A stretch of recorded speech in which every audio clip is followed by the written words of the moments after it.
ഹരിശ്രീ ഗണപതിക്ക് നമ അവിഘ്നമസ്തു. നക്ഷത്രജാലത്തിലേക്ക് ഏവരെയും സ്വാഗതം ചെയ്യുന്നു. ഇന്ന് ഉത്രാട നക്ഷത്രത്തെക്കുറിച്ചാണ് പറയുന്നത്. നമ്മൾ 2025 സംഭവിക്കുന്ന രാശിമാറ്റം, 27 നാളുകൾക്കുള്ള രാശിമാറ്റമാണ് പറഞ്ഞുകൊണ്ടിരിക്കുന്നത്.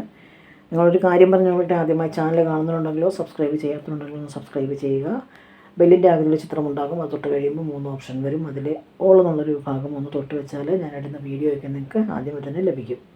ഉത്രാടം നക്ഷത്രത്തിൽ ജനിച്ചവർ ഒരു കാര്യം ചെയ്യണമെന്ന് തീരുമാനിച്ചാൽ എന്ത് ത്യാഗം സഹിച്ചും ചെയ്യുന്ന ഒരു സ്വഭാവ രീതി നിങ്ങൾക്കുണ്ട്. എന്നാൽ പ്രയോജനമില്ലാത്ത കാര്യങ്ങൾക്ക് വേണ്ടി, അതായത് നമുക്ക് പ്രയോജനമില്ലാത്ത കാര്യങ്ങൾക്ക് വേണ്ടി നിങ്ങളുടെ സമയമോ നിങ്ങളുടെ ബുദ്ധിയോ ഒക്കെ പണമൊക്കെ ചിലവാക്കുന്നത് വലിയ അപകടങ്ങൾ വരുത്തി വയ്ക്കും. അതുകൊണ്ട് തന്നെ അങ്ങനെയുള്ള ചിന്താഗതികൾ വെടിയുന്നതാണ് ഈ 2025 നിങ്ങൾക്ക് ഏറ്റവും നല്ലത്. തനിക്കിഷ്ടമില്ലാത്ത കാര്യങ്ങൾ പറയുന്ന ആളുകളെ അപ്പാടെ എതിർക്കുന്നൊരു സ്വഭാവം നിങ്ങൾക്കുണ്ട്. അത് നേരത്തെ മുതലുള്ളതാണത്.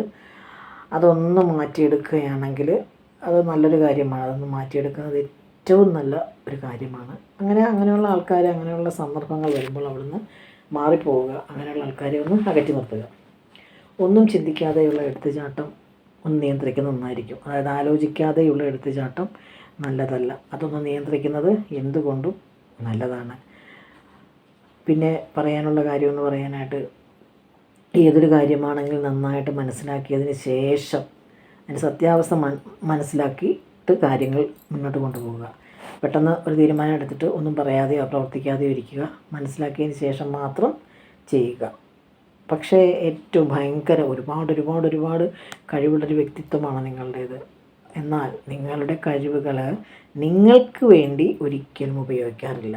അതായത് നമുക്ക് ഒരുപാട് കഴിവുകളുള്ള ഒരാളാണെങ്കിൽ നമുക്ക് എന്തെല്ലാം കാര്യങ്ങൾ ചെയ്യാൻ പറ്റും. അപ്പോൾ അത് സ്വന്തമായിട്ട് തന്നെ സ്വന്തം കാര്യങ്ങൾക്ക് വേണ്ടിയിട്ട് ഉപയോഗിക്കുക. ഇതൊരു വലിയൊരു പോരായ്മ തന്നെയാണിത്. ഇത് പരിഹരിച്ച് മുന്നോട്ട് പോകുന്നതാണ് എന്തുകൊണ്ടും ഈ 2025 നിങ്ങൾക്ക് നല്ലത്. അതുകൊണ്ട് നല്ല നല്ല കാര്യങ്ങളേ ഉണ്ടാകുകയുള്ളൂ. പിന്നെ ആരോഗ്യപരമായ കാര്യങ്ങളിൽ ശ്രദ്ധിക്കുന്നത് ഏറ്റവും നന്നായിരിക്കും. ചെറിയ എന്തെങ്കിലും ആരോഗ്യ പ്രശ്നങ്ങൾ ഉണ്ടാകുകയാണെങ്കിൽ അപ്പോൾ തന്നെ വൈദ്യസഹായം തേടുക. അപ്പോൾ നമുക്കതൊരു വലിയ ഗുരുതരാവസ്ഥയിലേക്ക് പോകാതിരിക്കും. അപ്പോൾ എന്തെങ്കിലുമൊക്കെ ചെറിയ കാര്യങ്ങൾ ഉണ്ടാകുമ്പോൾ അപ്പോൾ തന്നെ വൈദ്യസഹായം തേടിയിട്ട് അത് വേണ്ട രീതിയിൽ കൈകാര്യം ചെയ്യുക. അപ്പോൾ ആരോഗ്യകരമായിട്ടുള്ള കാര്യങ്ങൾ ശ്രദ്ധിക്കുക. പിന്നെ എടുത്തുചാട്ടമൊക്കെ ഒന്ന് മാറ്റി നല്ല രീതിയിൽ മുന്നോട്ട് പോവുക. അവനവൻ്റെ കഴിവുകൾ അവരവർക്കുള്ള കാര്യങ്ങൾ ചെയ്യുന്നതിന് വേണ്ടിയിട്ട് പ്രയോജനപ്പെടുത്തുക. അപ്പോൾ അതാണ് ഈ 2020 ഏറ്റവും നല്ലത് അതായിരിക്കും നിങ്ങൾക്ക്. അപ്പോൾ പുതിയൊരു വീഡിയോയുമായി കാണുന്നവരെ നന്ദി പറയുന്നു. വലിയ കാര്യങ്ങൾ, അതായത് വിശദമായിട്ടുള്ള കാര്യങ്ങൾ പറയുന്ന വീഡിയോ പിന്നീടുണ്ടാവും.